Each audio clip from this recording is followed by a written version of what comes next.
తాకట్లో ఉన్న మీ బంగారాన్ని విడిపించి ఆ రోజు ఆన్లైన్ రేటుకి కొంటాం. Sharma gold company. ఆంధ్రప్రదేశ్ ప్రభుత్వం 3,22,000 కోట్ల భారీ బడ్జెట్ని ప్రవేశపెట్టింది 2025-26 సంవత్సరానికి సంబంధించి.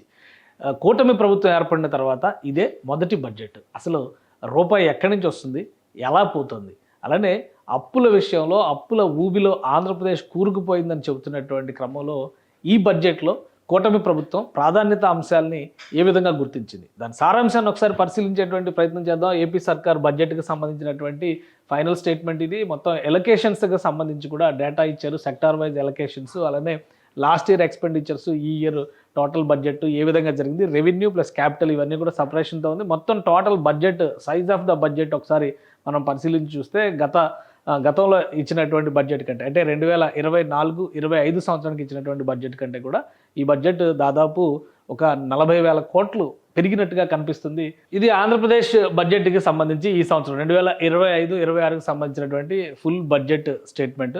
గత ప్రభుత్వానికి సంబంధించినటువంటి, అంటే గత ఆర్థిక సంవత్సరానికి సంబంధించినటువంటి అంచనాలు, అలానే ఈ ఆర్థిక సంవత్సరం వేసినటువంటి అంచనాలు. గత ఆర్థిక సంవత్సరంలో ఎంతవరకు ప్రగతి సాధించగలిగారు, గత ఆర్థిక సంవత్సరంతో పోల్చి చూసినప్పుడు దాదాపుగా 40,000 కోట్ల రూపాయల పైగా ఈసారి బడ్జెట్ పెరిగినట్టుగా అంచనాలు కనిపిస్తున్నాయి. మొత్తం 3,22,000 కోట్ల రూపాయల బడ్జెట్ని ఈసారి ఆర్థిక మంత్రి పయ్యావుల కేశవ్ శాసనసభలో ప్రవేశపెట్టారు.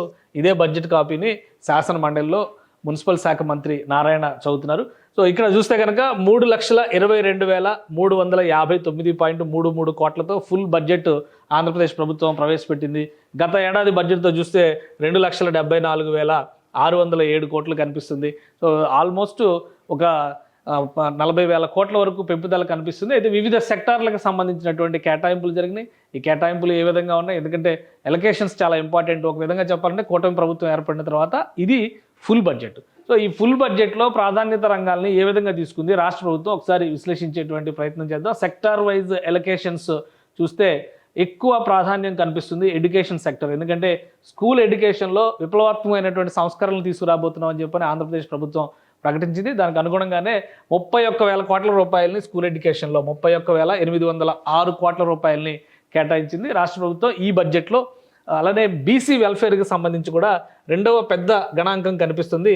23,260 కోట్ల రూపాయలు బీసీలకు ప్రాధాన్యం ఇస్తూ ఈ బడ్జెట్లో కల్పించినటువంటి మొత్తం. ఇక ఆ తర్వాత హెల్త్ సెక్టార్ను కూడా రెవల్యూషనరైజ్ చేసేటువంటి ప్రయత్నం జరుగుతుంది. హెల్త్ సెక్టర్కి సంబంధించి బీజేపీ నాయకుడు సత్యకుమార్ యాదవ్ ఇప్పుడు మినిస్టర్గా ఉన్నారు.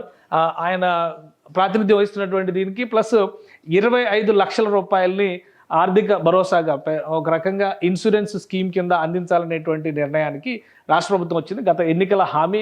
ఈ క్రమంలో చూస్తే కూడా హెల్త్ సెక్టార్లో పెద్ద ఎత్తున ఖర్చు పెట్టబోతుంది. 19,265 కోట్ల రూపాయలు. ఇక Panchayati Raj and rural development, Pawan Kalyan deputy CM దీనికి ప్రాతినిధ్యం వహిస్తున్నారు ఈ శాఖకి సంబంధించి. సో ఈ శాఖకి సంబంధించి చూస్తే కనుక 18,848 కోట్ల రూపాయలని కేటాయించింది. ఇది కూడా టాప్ 5 రంగాల్లో ఒకటిగా పంచాయతీరాజ్ శాఖను గుర్తించింది. ఎందుకంటే రూరల్ డెవలప్మెంట్ అనేది చాలా ముఖ్యమైనటువంటి అంశం కింద రాష్ట్ర ప్రభుత్వం భావిస్తుంది. ఇక వాటర్ రిసోర్సెస్కి సంబంధించి 18,020 కోట్ల రూపాయలని కేటాయించింది. మున్సిపల్ అడ్మినిస్ట్రేషన్ అండ్ అర్బన్ డెవలప్మెంట్కి సంబంధించి 13,000 కోట్ల రూపాయలు, 13,862 కోట్ల రూపాయలని ఈ బడ్జెట్లో ప్రాధాన్యత రంగాలుగా కేటాయింపులు చేశారు. ఆ తర్వాత చూస్తే ఎనర్జీ సెక్టార్లో పెద్ద ఎత్తున సంస్కరణలు తీసుకొస్తామని రాష్ట్ర ప్రభుత్వం చెబుతుంది.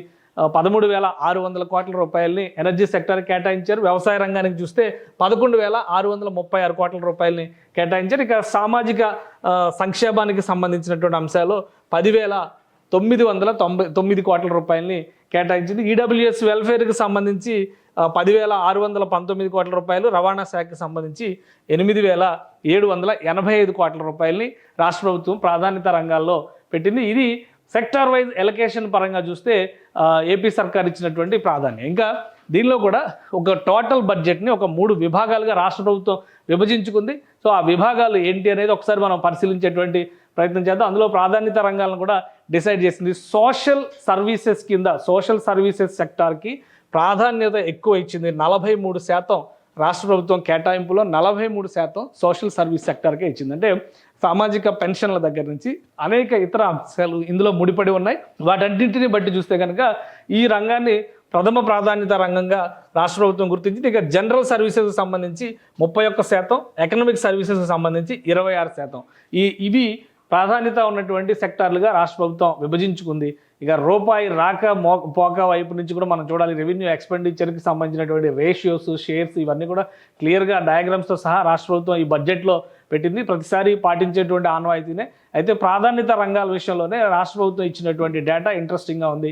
సోషల్ సర్వీస్ సెక్టార్కి అత్యధిక ప్రాధాన్యం ఈసారి కూటమి ప్రభుత్వం ఇవ్వడం అనేది ఒక ముఖ్యమైనటువంటి అంశం. ఎందుకంటే గతంలో అనేక విమర్శలు చేశారు. సోషల్ సర్వీస్ని, సామాజిక భద్రతని చంద్రబాబు నాయుడు గారు అధికారంలో ఉన్నప్పుడు విస్మరిస్తారు అనేటువంటి మాట. ఇక రూపాయి రాకపోక పరంగా చూస్తే కనుక రాష్ట్ర ప్రభుత్వానికి వస్తున్నటువంటి ఆదాయ మార్గాలు ఏంటి, ఎక్కడి నుంచి ఎక్కువగా ఆదాయం వస్తుంది ఆ విషయంలో చూస్తే ట్యాక్స్ రెవెన్యూకి సంబంధించి, పన్ను వసూళ్లకు సంబంధించి 34 పైసలు ఆదాయం రూపంలో రాష్ట్ర ప్రభుత్వానికి వస్తుంది.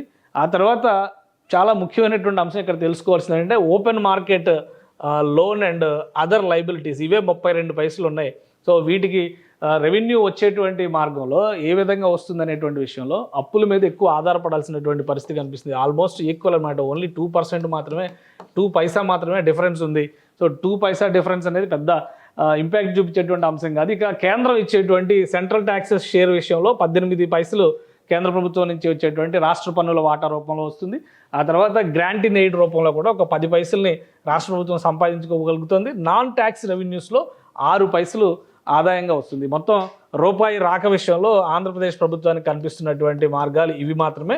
సో వీటిని ఒకసారి మనం పరిగణలోకి తీసుకుంటే కనుక ఈసారి అప్పుల మీద కూడా ఎక్కువ ఆధారపడాల్సినటువంటి పరిస్థితి ఇప్పుడు కూడా కనిపిస్తుంది. ఎందుకంటే గతంలో జరిగినటువంటి తప్పులు కావచ్చు, పెరిగిపోయినటువంటి అప్పుల కుప్పలు కావచ్చు, వాటికి సంబంధించి వడ్డీలు చెల్లించేటువంటి క్రమంలో కూడా రాష్ట్ర ప్రభుత్వం మరింత ఎక్కువ అప్పులపైన ఆధారపడాల్సినటువంటి పరిస్థితి కనిపిస్తుంది. ఇక రూపాయి ఖర్చు పెట్టేటువంటి విషయంలో రాష్ట్ర ప్రభుత్వం ఎలాంటి ప్రాధాన్యతల్ని పాటిస్తుంది ఒకసారి అది కూడా పరిశీలిద్దాం. ఎందుకంటే క్యాపిటల్ ఎక్స్పెండిచర్ గురించి పదే పదే తెలుగుదేశం నాయకులు కానీ, జనసేన పార్టీ నాయకులు కానీ చెప్తున్నారు. ఇన్కమ్ జనరేషన్ కోసం బడ్జెట్ని ఏ విధంగా ఖర్చు పెట్టాలి, ఈ అంశంపైన వీళ్ళు ఎక్కువ మాట్లాడుతున్నారు. కాబట్టి ఒకసారి చూద్దాం రూపాయి ఖర్చు పెట్టేటువంటి విషయంలో ఎలాంటి ప్రయారిటీలు తీసుకున్నారు. మొత్తం టోటల్ ఈ సెక్టార్ వైజ్గా చూసేటువంటి వాటిల్లో ఇతర ఖర్చులకు పోతున్నటువంటిదే ఎక్కువ కనిపిస్తుంది. 25 పైసలు ఇతర ఖర్చులకు పోతుంది. ఇక ఇంట్రెస్ట్, ప్రిన్సిపల్ రీపేమెంట్కి సంబంధించి 18 పైసలు ఖర్చు పెట్టాల్సినటువంటి పరిస్థితి వస్తుంది.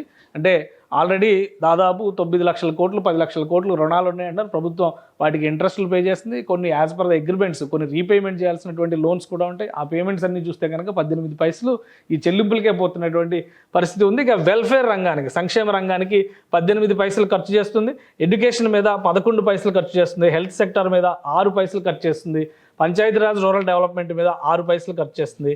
వాటర్ రిసోర్సెస్ మీద 5 పైసలు, అలానే మున్సిపల్ అడ్మినిస్ట్రేషన్, అర్బన్ డెవలప్మెంట్కి సంబంధించి 4 పైసలు ఖర్చు అవుతుంది. అగ్రికల్చర్ మీద మరొక 4 పైసలు, ట్రాన్స్పోర్ట్, రోడ్స్ అండ్ బిల్డింగ్స్కి సంబంధించి 3 పైసలు ఖర్చు అవుతుంది. ఇతర ఖర్చులు అంటే మిస్లీనియస్ ఖర్చులు కావచ్చు, లేదా ఇతర అంశాలు ఈ సెక్టార్స్లో సెట్ కానటువంటి ఇతర అంశాలకు సంబంధించి చూస్తే కనుక 25 పైసలు ఖర్చు అవుతుంది. సో మొత్తం మీద బడ్జెట్ పరిస్థితి, రూపాయి వస్తున్నటువంటి తీరు, అలానే రూపాయి ఖర్చు పెడుతున్నటువంటి విధానం, సెక్టార్ వైజ్గా ఎలికేషన్స్ పరంగా చూస్తే కూడా ప్రాధాన్యత రంగాల్ని రాష్ట్ర ప్రభుత్వం డిసైడ్ చేసుకుంది. ఈ డిసైడ్ చేసుకున్నటువంటి ప్రాధాన్యత రంగాల విషయంలో కూడా ఒక క్లారిటీతో ముందుకు వెళ్తుంది.